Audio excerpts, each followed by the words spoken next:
Então, bom dia a todas, bom dia a todos. Hoje a gente vai ter uma aula com o professor Edson Santos Ferreira Filho, cujo tema é anticoncepção na adolescência. O professor é médico assistente da divisão de ginecologia do Hospital das Clínicas da Faculdade de Medicina da USP, membro da Comissão Nacional Especializada em Anticoncepção da Federação da Febrasgo, membro do Comitê de Climatério e Anticoncepção da Sociedade Brasileira de Reprodução Humana e tesoureiro da Associação Brasileira de Obstetrícia e Ginecologia da Infância e Adolescência. Quem irá moderar a aula será a professora Andresa Vilaça, que é ginecologista obstetra, professora do Departamento de Ginecologia e Obstetrícia da Faculdade de Medicina, aqui da UFMG, mestre e doutora em Fisiologia e Farmacologia pelo ICB, da UFMG, e também ela atuou como ginecologista de apoio na equipe de saúde da adolescente da UFMG. Hoje são 18 de agosto de 2023. Professor, mais uma vez, muito obrigado por estar presente hoje aqui conosco, mesmo nesse dia corrido. O senhor fique à vontade para iniciar a apresentação. Bom, gente, primeiramente eu queria agradecer ao Eduardo pelo convite para estar aqui com vocês. É um prazer e uma honra poder conversar sobre anticoncepção na adolescência. A gente tem falado bastante sobre esse assunto no intuito de reduzir essa catástrofe que é a gestação na adolescência no nosso país, né? Se a gente estivesse num terreno confortável, esse tema não teria relevância. Esse é um trabalho que já vem sendo desenvolvido por várias pessoas há bastante tempo, e algumas delas fazem parte aí da nossa associação, a SOGIA. Então, quem trabalha com adolescente, a gente sempre convida a participar dos eventos que a SOGIA promove. Tem bastante informação interessante. E quando a gente fala de anticoncepção na adolescência, a gente está tentando evitar as gravidezes não planejadas, que a gente sabe que no nosso país giram aí de 55% a 62% de gravidezes não planejadas na população geral.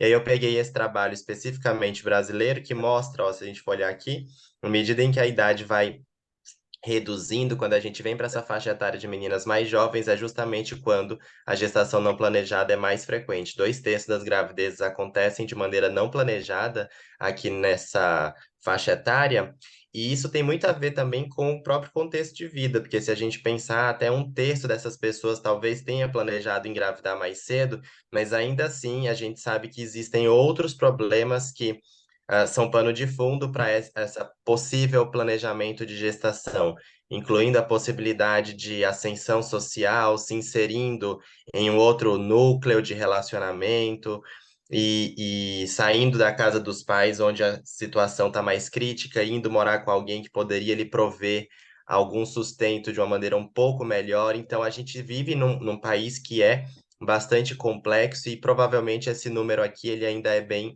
subestimado. Ele já é altíssimo, mas ele ainda deve ser subestimado frente tanto às condições de vida da nossa população, quanto porque quando a gente fala de gestação não planejada, a gente está perguntando para quem levou a gestação adiante, fez pré-natal, teve parto, se planejou aquela gestação ou não. Mas a gente não sabe se lá no começo algumas dessas pessoas não tiveram um abortamento espontâneo ou precisaram fazer essa interrupção voluntária da gestação, e aí provavelmente esses números seriam também mais altos. Qual que é o cenário que a gente tem de gestação não planejada entre adolescentes?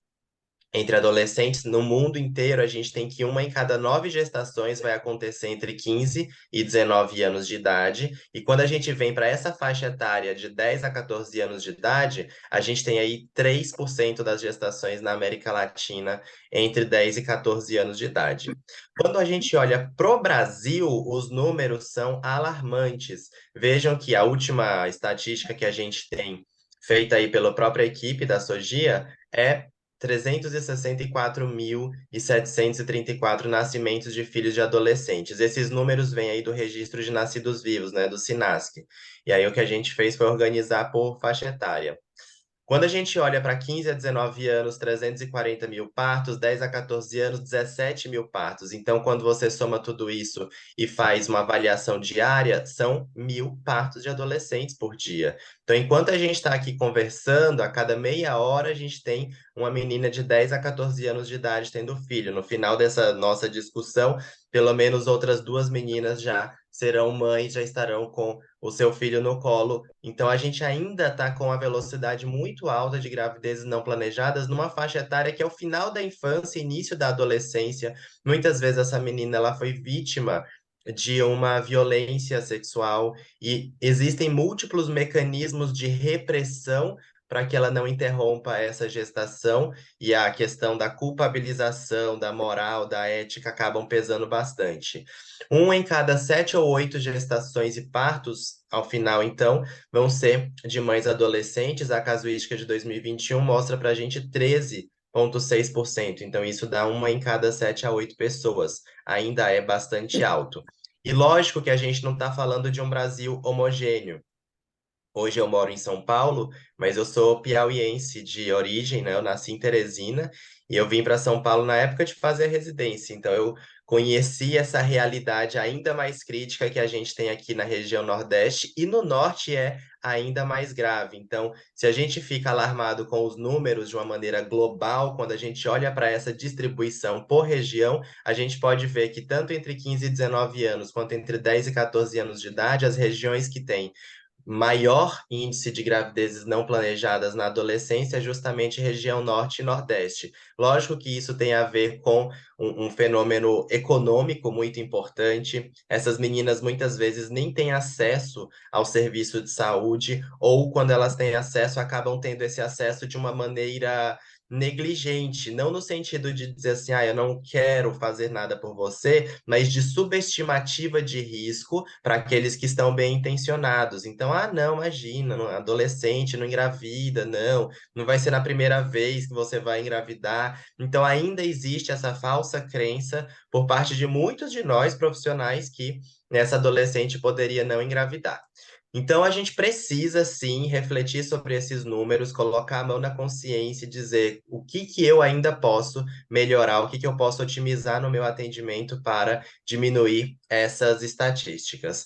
E aí, nessa abordagem da anticoncepção na adolescência, existem alguns pontos que são cruciais quando a gente está diante de alguém ali ou no consultório, na UBS, no hospital em que a gente trabalha. E essa abordagem, ela passa por alguns pontos como confidencialidade. A primeira coisa é a gente lembrar para o adolescente que tudo que a gente conversa naquela consulta é confidencial, que a gente não vai contar para outra pessoa aquilo que ela está nos contando. Muitas vezes a gente é ginecologista da mãe e ela traz a filha adolescente para conversar com a gente, e aí aquela menina pode ficar insegura. Será que depois que eu sair daqui, meu médico, a minha médica vai contar para minha mãe que eu tô tendo relação ou que eu tô namorando? A gente precisa deixar claro isso, então, justamente para que aquela pessoa fique à vontade. Olha, tudo que a gente conversa aqui tem caráter sigiloso. Existem pouquíssimas situações em que a gente precisaria quebrar o sigilo médico com um adolescente, que são as situações que a colocam em risco iminente de morte. Então, pensa aí se uma menina chega no consultório de vocês, começa a contar que está muito triste, que tem se automutilado, que está pensando que ela mora no 15º andar, está olhando para baixo, está planejando que hoje não, porque é aniversário do cachorro, mas amanhã ela está pensando em pular. Ela tem todo um plano estruturado de ideação suicida. Você não vai manter sigilo nessa situação. Ela está sob um risco grave. Esse risco motiva a quebra do sigilo, justificando para ela por que que você vai quebrar o sigilo para a proteção da sua vida. Agora, transar não vai a colocar em risco de vida. Então, a gente precisa garantir para ela essa confidencialidade de que a gente pode conversar sobre um exercício saudável e seguro da sua sexualidade. O segundo ponto é a questão do consentimento.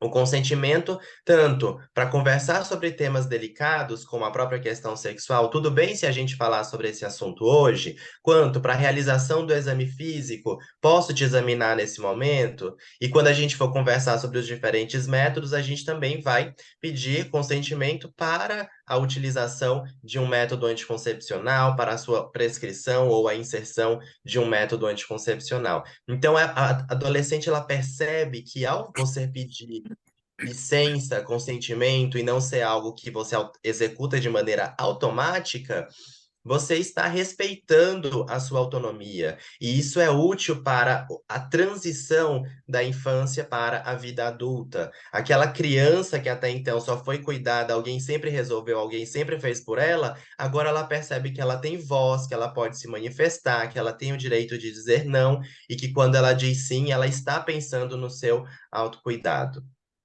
O terceiro ponto é a questão de atitude do profissional. A nossa atitude, ela deve ser neutra, ela deve ser respeitosa, ela deve ser acolhedora.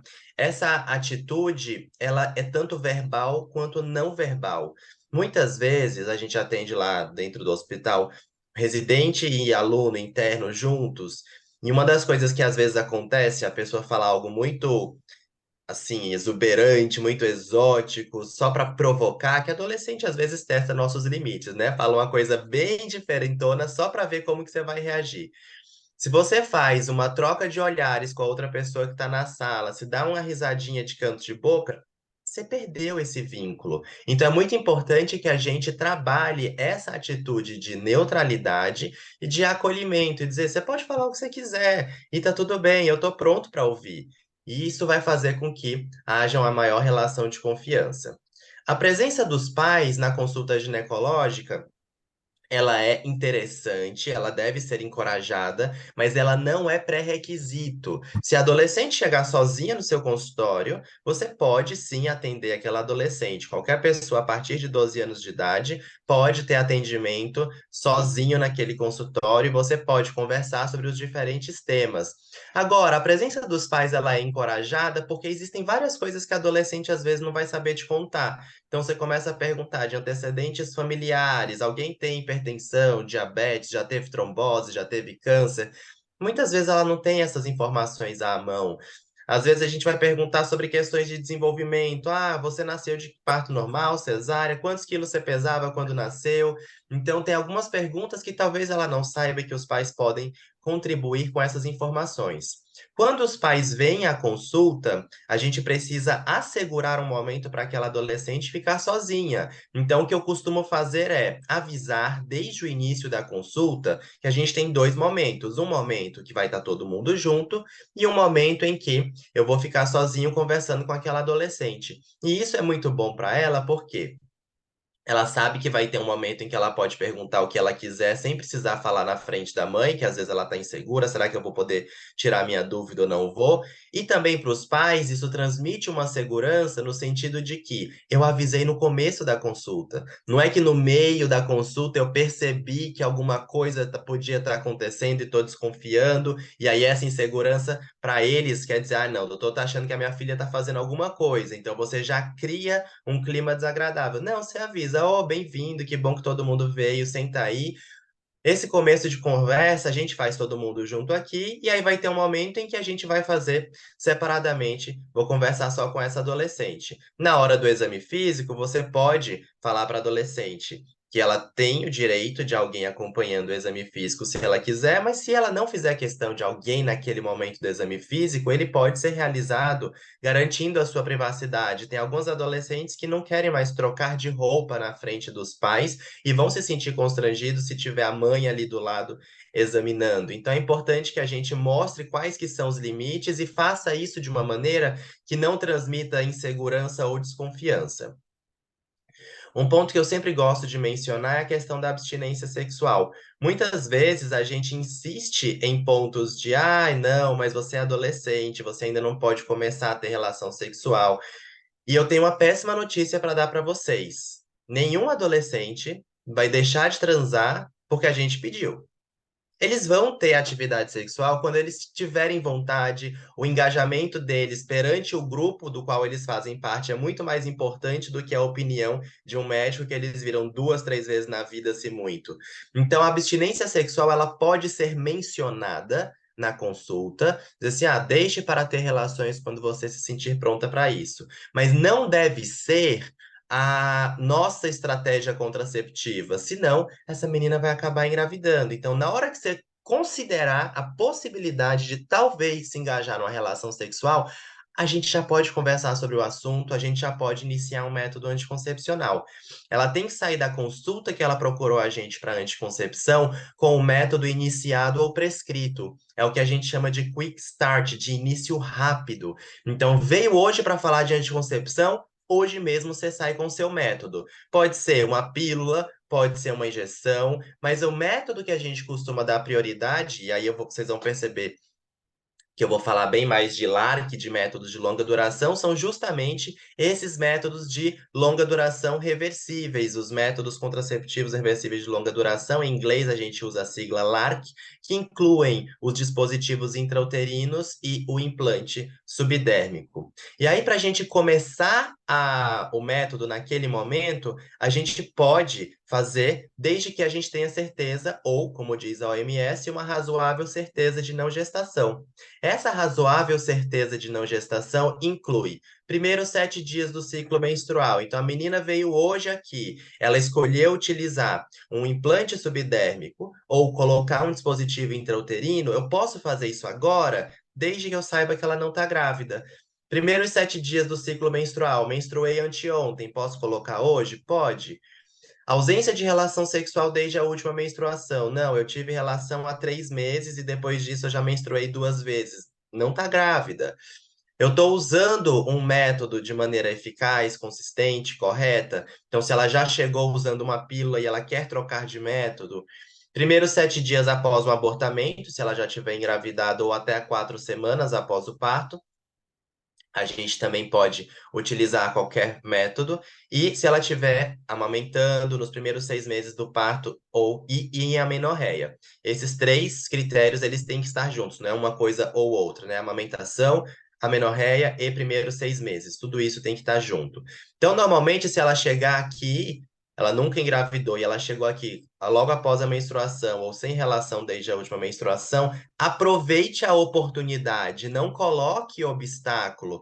Às vezes a gente encontra pessoas que pedem o Papa Nicolau, o ultrassom transvaginal, a carteira de vacinação. Você pode fazer todo o cuidado que você acha que precisa com adolescente para a prevenção de outras condições. Mas a gente tem que lembrar que pedir muitos exames, eles funcionam como um obstáculo para que a pessoa acesse o método. Qual que é a razoabilidade de você pedir uma citologia para uma menina de 16 anos?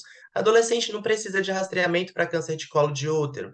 Claro, passei um espéculo, olhei um tumor, você vai investigar, você vai biopsiar, você pode fazer o que você acha que precisa diante de cenários clínicos específicos, mas utilizar de exames complementares de maneira rotineira trazem obstáculo, impedem acesso aos métodos anticoncepcionais.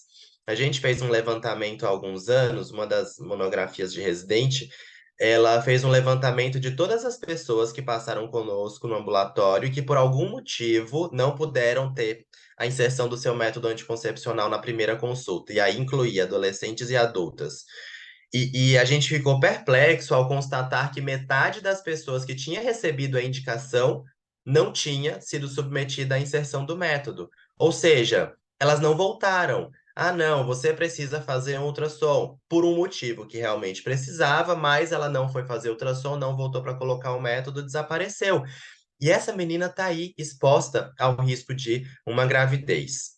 A abordagem, a gente usa um mnemônico que veio aí do aconselhamento lá do grupo do Projeto Choice, que é o Gather. Gather em inglês é chegar junto, e cada letrinha do Gather significa uma coisa. Então, G, greet, cumprimentar, olhar no olho, chamar pelo nome, criar o ambiente. Ask, perguntar. Tenho certeza que vocês têm esse perfil de paciente no consultório, aquela que sabe tudo antes mesmo da gente explicar, porque ela já segue não sei quem no Instagram, ela já leu um monte de coisa, ela já te dá uma aula de anticoncepção se você quiser, e tem a outra que não sabe absolutamente nada. Então, eu não posso presumir que essa pessoa saiba ou não saiba. Eu tenho que perguntar: o que que você já sabe sobre os métodos anticoncepcionais? E aí, depois que ela te falar, eu conheço esse, eu sei que esse tem isso, que tem aquilo, você vai, Theo, contar para ela o que ela ainda não sabe, para que, com mais informação, ela possa tomar uma decisão, ela possa escolher o que lhe é mais conveniente. A partir daí, ela pode dizer, não, eu sei que o método que eu quero é esse, ou ficar em dúvida, eu estou pensando entre A ou B. Aí a gente help, ajuda a tomar decisão. Não, o que que é mais importante para você? Melhorar a sua pele ou controlar a sua TPM, melhorar a sua cólica, reduzir seu sangramento? Qual que é a sua prioridade? Aí a gente ajuda a escolher o método e quando esse método é escolhido, você explica em detalhes as características do método que foi escolhido. Daí, depois que esse método é prescrito ou inserido, a gente oferece a oportunidade de retorne ao ambulatório, ao consultório, ao hospital, onde você iniciou esse aconselhamento contraceptivo, sempre que houver dúvida ou que surgir uma intercorrência, que tiver alguma hesitação em relação ao uso do método. E o return também lembra para a gente que, ao suspender o método anticoncepcional, a menstruação vai voltar ao que era antes, a ovulação vai voltar ao que era antes, o retorno à fertilidade vai voltar ao que era antes. Então, esse gather, ele ajuda a gente na sequência que precisa ser oferecida durante o atendimento. De uma maneira mais simples, a gente pode perguntar o que que a adolescente quer utilizar, e aí, lembrando que a gente primeiro precisa da bagagem para que ela possa escolher, segundo, o que que ela pode utilizar, porque algumas condições de saúde interferem com a escolha de um método anticoncepcional. E o último é regional. O que que eu tenho disponível? Você está no UBS, é diferente do que eu tenho no hospital escola, é diferente do que eu tenho no consultório privado. Então, a gente vai trabalhar com esses três pontos. O que você quer usar? Ao perguntar para adolescentes que participaram de um grande projeto contraceptivo, no Choice, com mais de 9.200 mulheres, das quais 1.400 eram adolescentes, 72% queria usar um método de longa duração. Dessas adolescentes, vejam que um terço queria usar um dispositivo intrauterino hormonal, um terço queria usar um implante subdérmico de etonogestrel. Então, a maior parte das pessoas quer usar métodos de longa duração.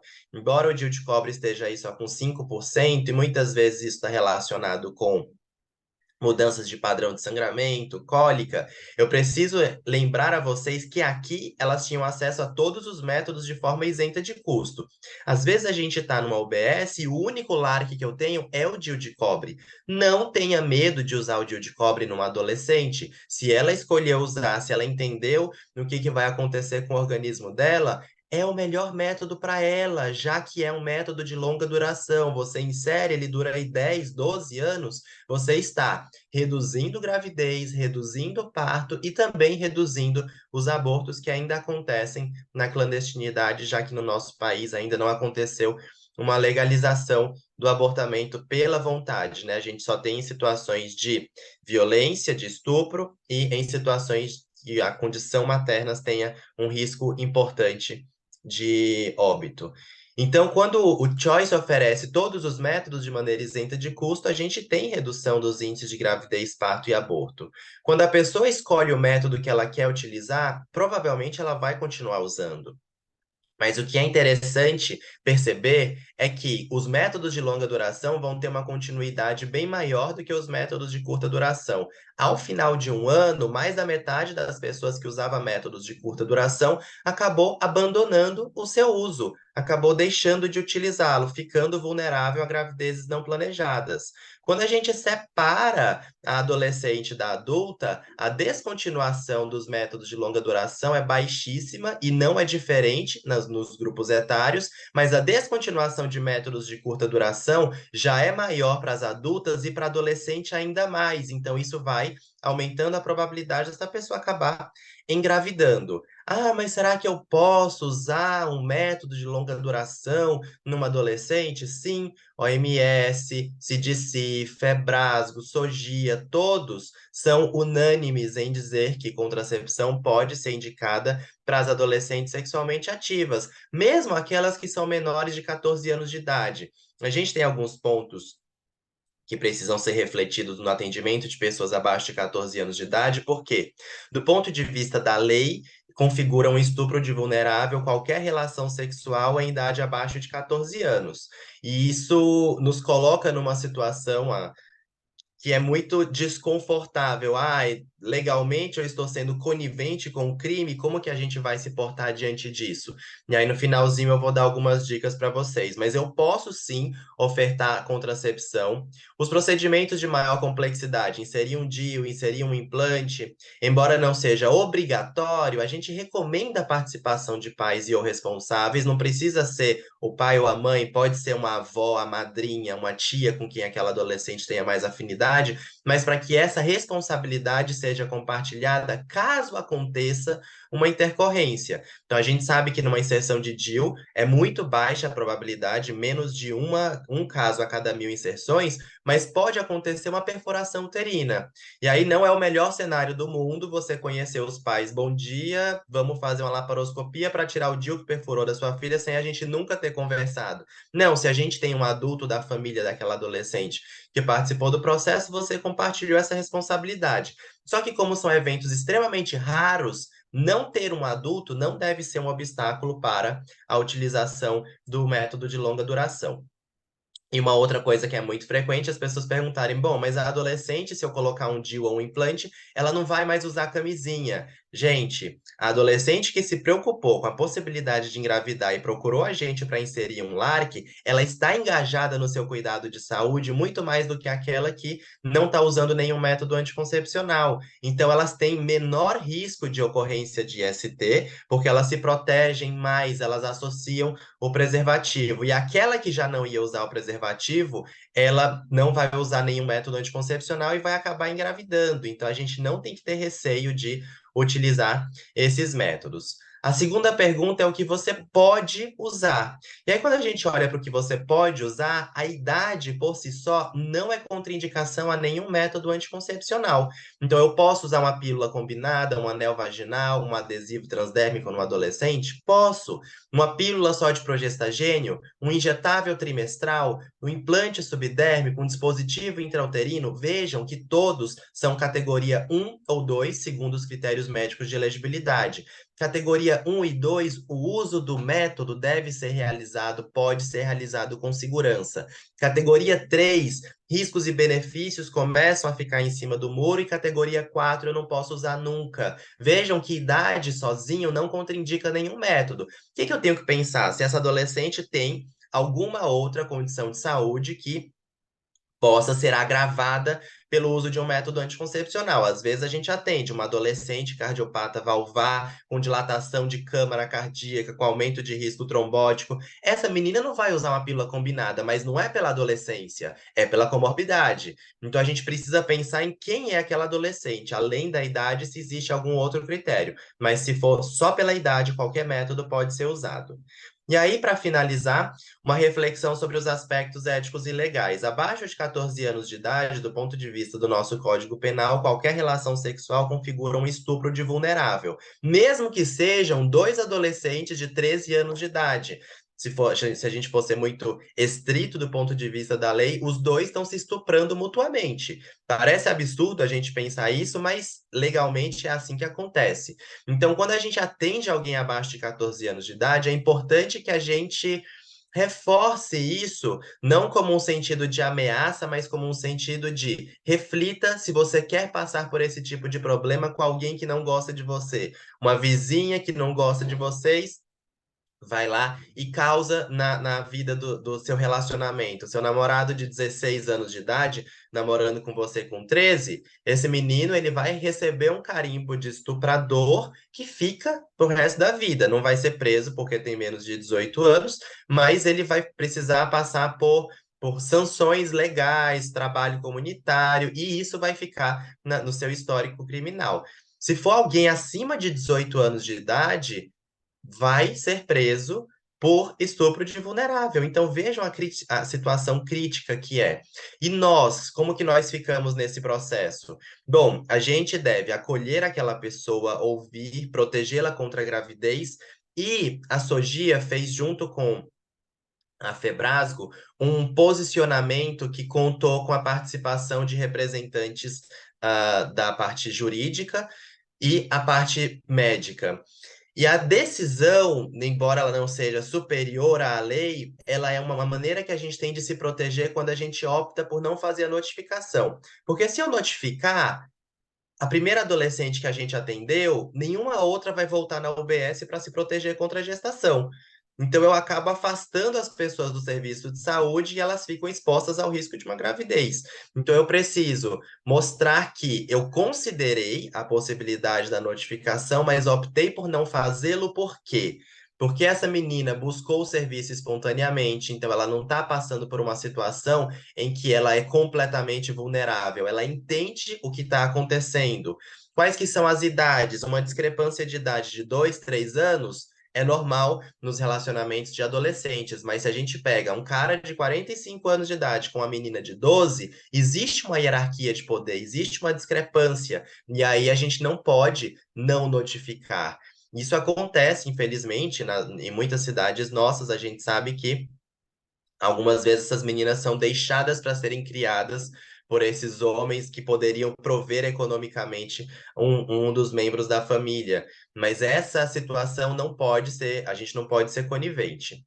A demonstração de que existe afeto, que os dois estão apaixonados, engajados romanticamente, que não houve qualquer coisa que pudesse impedir a resistência. Então, foi sedada, recebeu um benzodiazepínico, recebeu uma ingesta de bebida alcoólica para ter relação sexual. Isso configura, sim, uma forma de violência. Não tem nenhum sinal de abuso.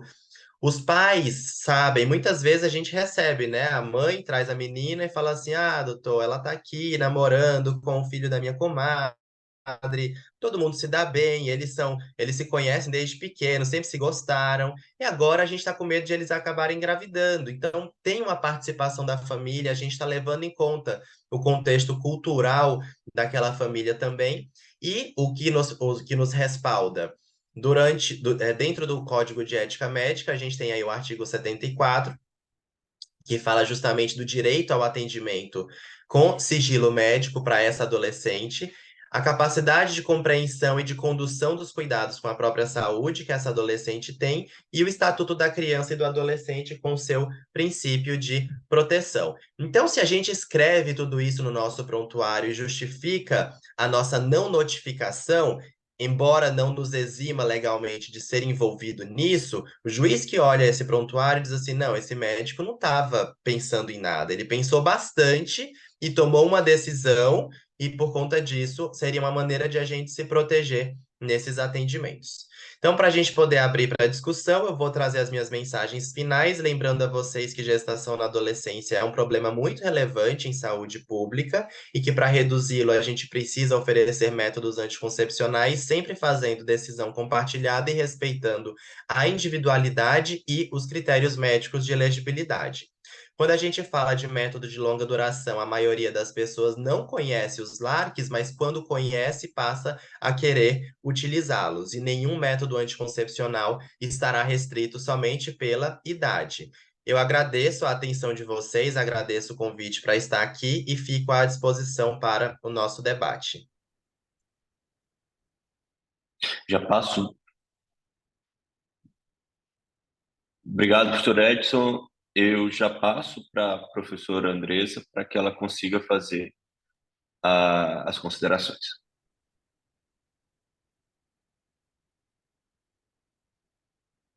Oi, agora sim, saí do mudo. Bom, agradeço o convite de participar. Eu acho que eu tenho que dar parabéns tanto para o Edson pela aula maravilhosa, assim, muito objetiva, prática, do ponto de vista de atendimento mesmo, né, das adolescentes. Então, assim, clareou demais para todo mundo como atender e o que fazer nessas consultas, né? Como conduzir. Isso aí é muito bom, poder passar essas informações. Eu acho que todo mundo precisa ter esses cuidados que você passou. Parabéns, a aula foi excelente. E ao Eduardo, né, Obrigado. Eduardo, pela ideia, pela iniciativa de trazer adolescente aqui para o grupo e a gente repensar as particularidades dessas pacientes. Eu acho que você falou, fez uma aula super completa em relação a essa conduta da contracepção. Essa questão ética versus lei, mesmo com todas esses apoios que a gente tem do ponto de vista de CRM, do ponto de vista de Febrasgo, a gente ainda tem um pouco de insegurança em algumas situações, né? Eu acho que principalmente quando os pais não concordam ou não sabem da questão da vida sexual dos filhos, isso fica um pouco mais tenso em relação à nossa participação ali e como que a gente vai lidar e conduzir em relação à questão legal. Mas eu acho que a gente tem que sempre pensar no bem maior que a gente vai fazer para essa adolescente nesse sentido. Depois, né, eu vou só fazer alguns comentários e fazer pedir para você comentar duas coisas que eu acho que seriam interessantes e vou abrir a pergunta para quem quiser fazer aí, tirar dúvidas e perguntas. Primeiro, em relação à contracepção hormonal, eu acho que uma coisa que muita gente às vezes tem um pouco de dúvida é o que passar de contracepção hormonal. Só progestágeno? A gente sabe que tem alguns trabalhos que falam algumas coisas, outros já foram mais esclarecidos ao longo do tempo.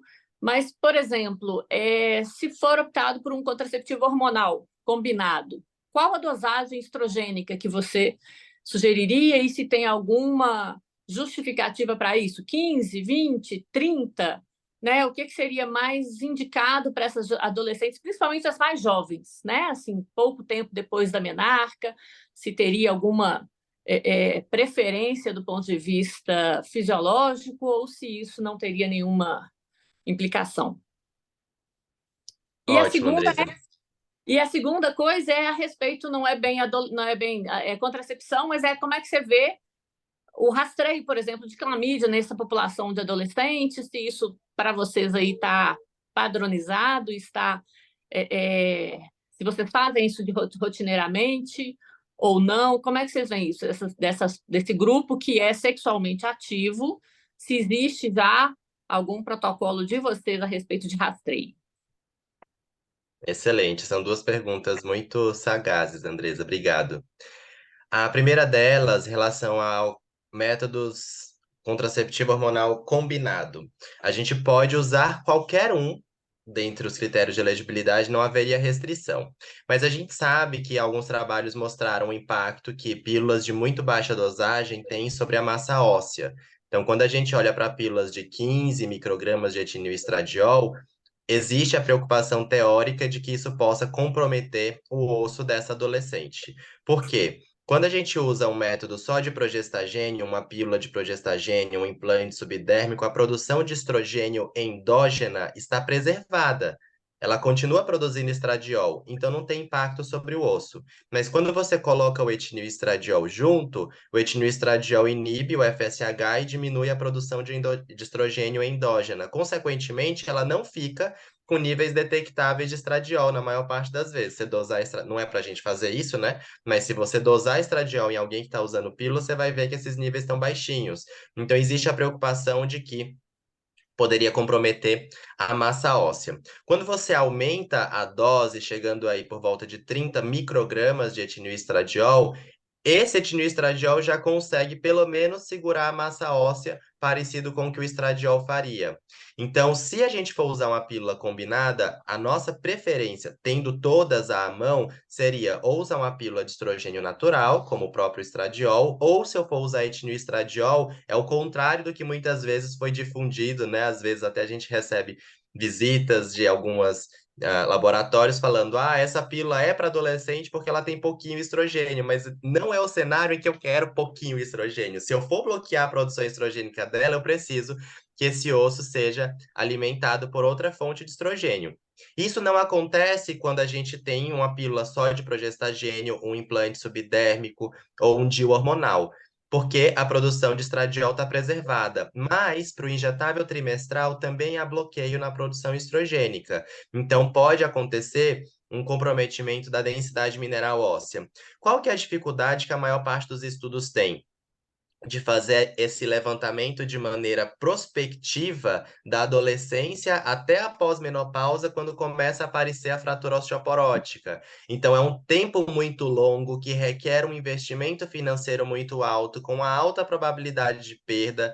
Eu, por exemplo, se eu tivesse começado uma coorte em Teresina, eu não estava mais lá, já saí. Então, existe a mobilidade das pessoas e é difícil você fazer um segmento tão longo. Então, o que a gente tem de estudo, a maior parte deles é com densidade mineral óssea. A gente não vê o desfecho clínico direto, mas a gente vê um desfecho intermediário.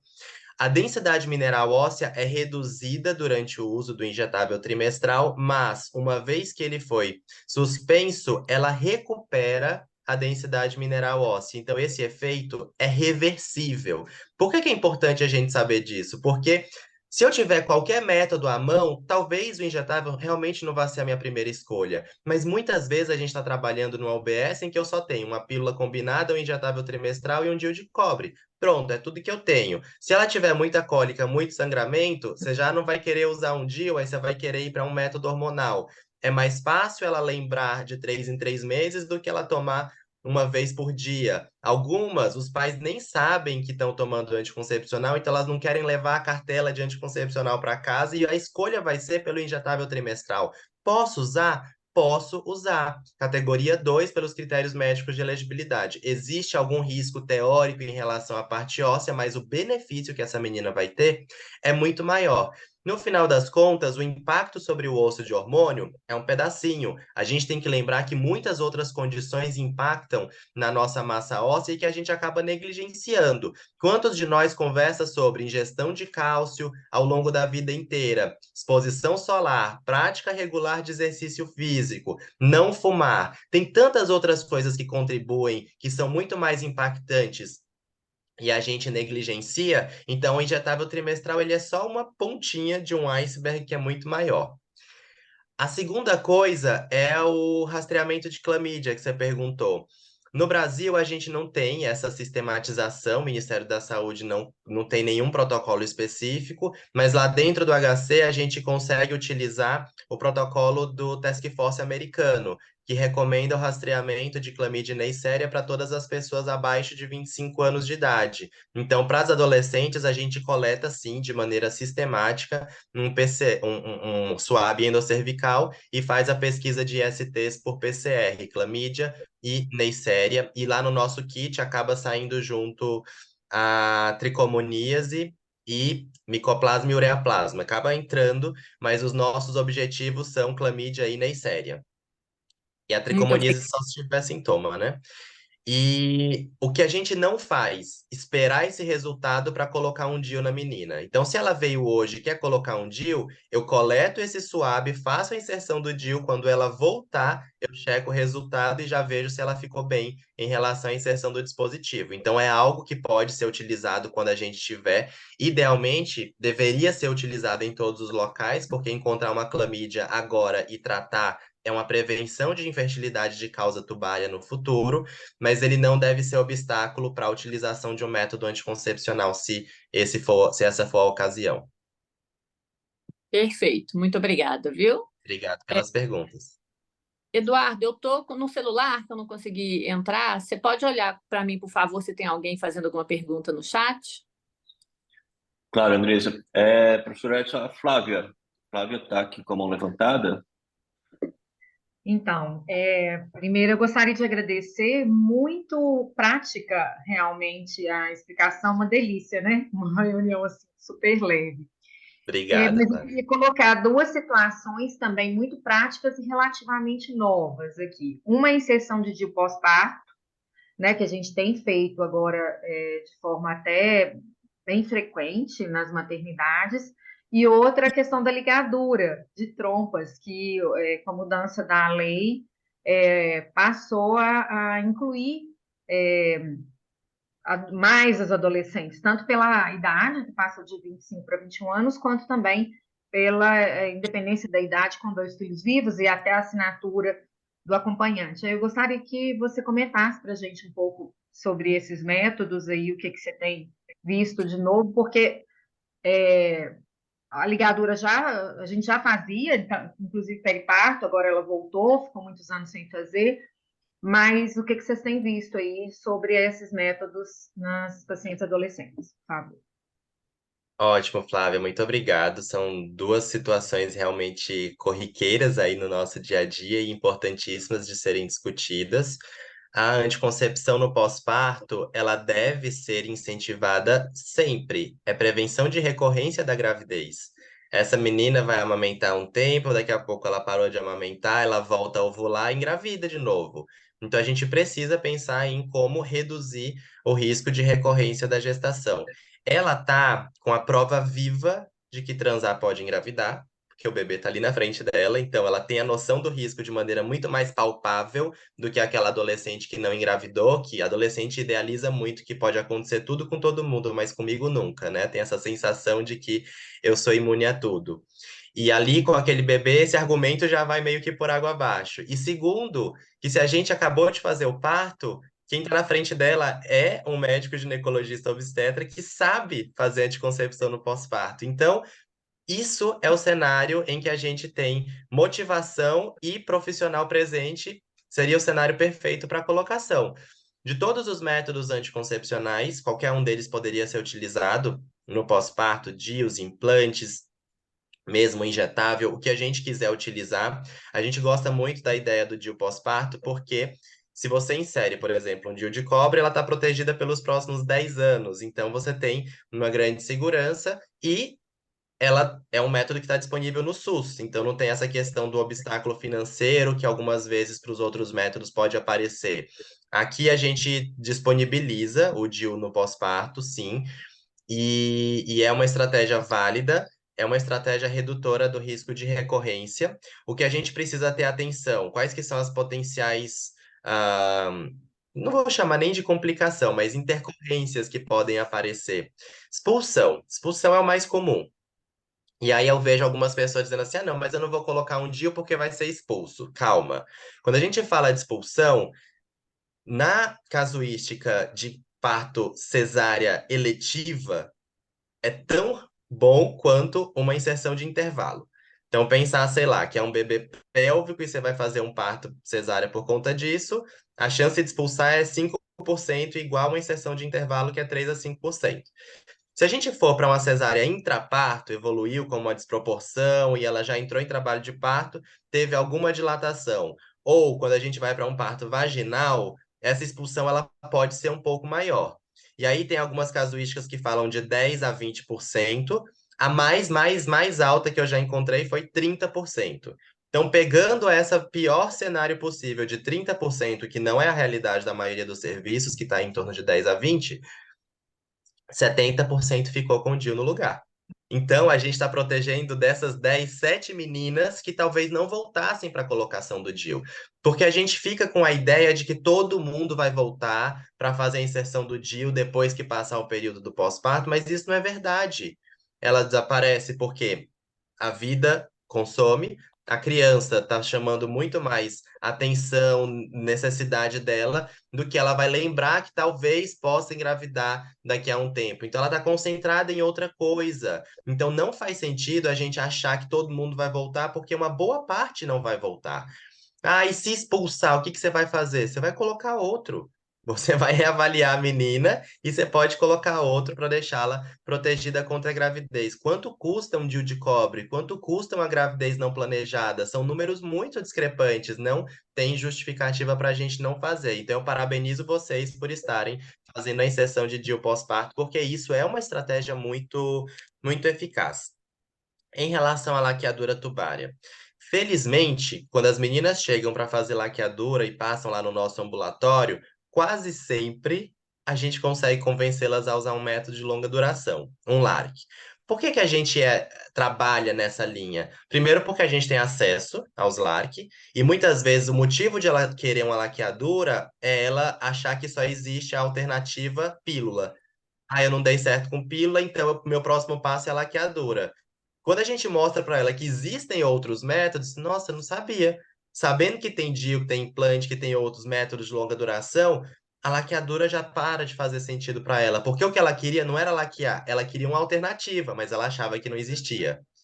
Quando a gente vê a ocorrência de laqueadura abaixo dos 30 anos de idade, ela está associada a um arrependimento de até 20%.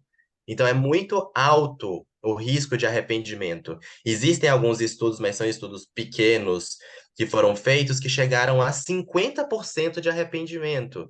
Então, se você pensar que uma em cada duas, ou mesmo nas mais tradicionais, uma em cada cinco vai se arrepender, acesso à FIV não é um negócio simples. No nosso país, pouquíssima gente teria a possibilidade de engravidar por uma fertilização. Então, a gente tem que ser mais cauteloso na realização. O que não quer dizer que a gente não vá fazer se, mesmo conhecendo os LARC, tendo sido bem orientada, essa pessoa ainda escolheu a laqueadura tubária, aí tudo bem. Mas a gente começa a perceber que isso é a minoria, que na maior parte das vezes o que elas querem é uma alternativa ao método que elas tentaram e não deu certo. Perfeito. Obrigada.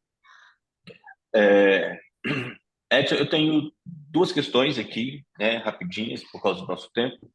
A primeira é quando você coloca para a gente sobre a possibilidade dessa adolescente, logo nessa consulta, ter orientação e talvez até mesmo sair com um LARC. Mas tem uma orientação, talvez eu tenha perdido aqui a sua explicação por completo, mas tem uma orientação mesmo da SOGIA ou e da Comissão Nacional sobre a autorização de pais ou responsáveis sobre a inserção de LARCs, né? Assim, essa é uma primeira pergunta, o que você coloca dessa forma?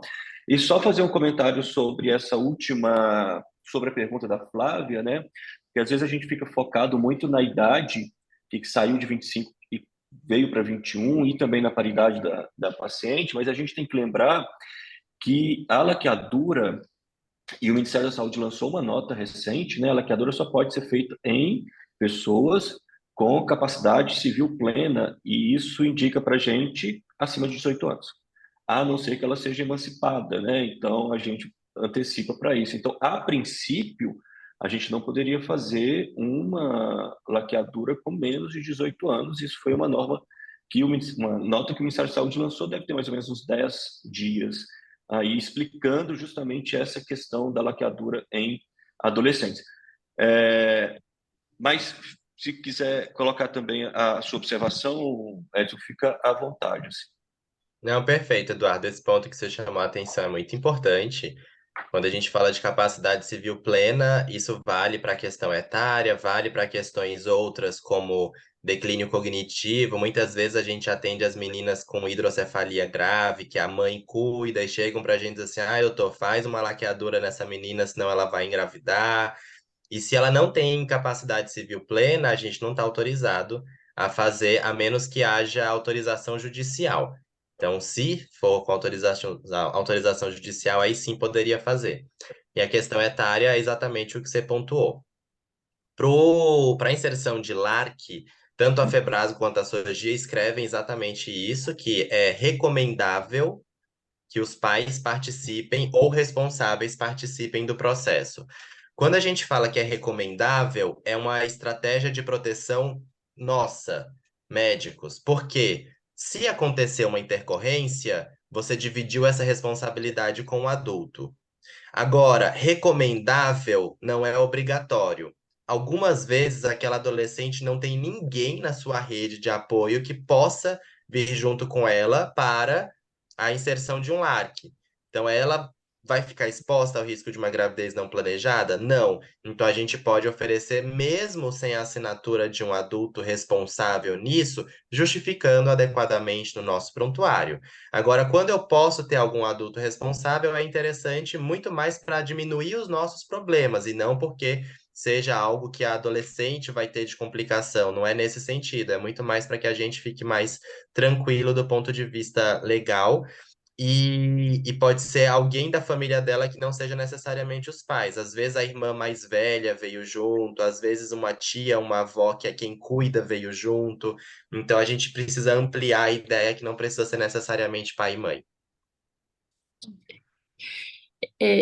Mais alguém, Eduardo, com alguma Não, dúvida? ninguém inscrito aqui como levantada, Tá. Andressa. Eu queria só levantar duas coisas, mas aí não é a contracepção, talvez, em si, mas, primeiro, puxando para o cuidado geral do adolescente, né, em relação ao DIU de cobre, assim, aqui na nossa realidade brasileira, muitas vão usar o DIU de cobre, pela questão da facilidade de acesso, né? Sim. Eu só queria lembrar da gente pensar também e ter o olhar para outras questões que vêm com o DIU do cobre, como, por exemplo, a anemia, a diminuição da ferritina. A gente sabe que o DIU de cobre ele pode provavelmente causar um sangramento vaginal aumentado e já existe até uma recomendação da Organização Mundial de Saúde de reposição de ferro a cada 3 meses para adolescente, inclusive, no intuito de tentar, estou falando mais como né, como adepta à nutrologia do que propriamente como ginecologista nesse momento, mas que existe essa recomendação, né, da gente fazer uma reposição de tempos em tempos, ou pelo menos avaliar, né, ferritina, o hemograma, para a gente não causar um dano com um método que vai ser extremamente importante para ela, mas lembrar que essa menina ela já menstrua provavelmente um volume maior por ser adolescente e que o DIU pode contribuir isso. Então, assim, ao longo de 10 anos, com esse sangramento aumentado, isso pode ser um fator de déficit para outras questões, até de cognitivo e etc., no sentido de aproveitamento do tempo dela de forma adequada, caso ela tenha aí uma anemiazinha crônica o tempo todo. Então, só para a gente lembrar isso. E outra coisa é a questão da não contracepção, mas as pacientes que são homoafetivas ou que pelo menos têm o comportamento inicial, né, como homoafetivas, e que a gente sabe que a adolescente ela meio que transita nesses papéis de ter relação com mulheres e depois com homens, e a gente lembrar dos outros métodos contraceptivos, aliás, os outros métodos que a gente pode utilizar como seguros para essas meninas em relação à proteção de ST em relacionamentos homoafetivos, né, que fogem só apenas do preservativo masculino. Ótimo, Andresa.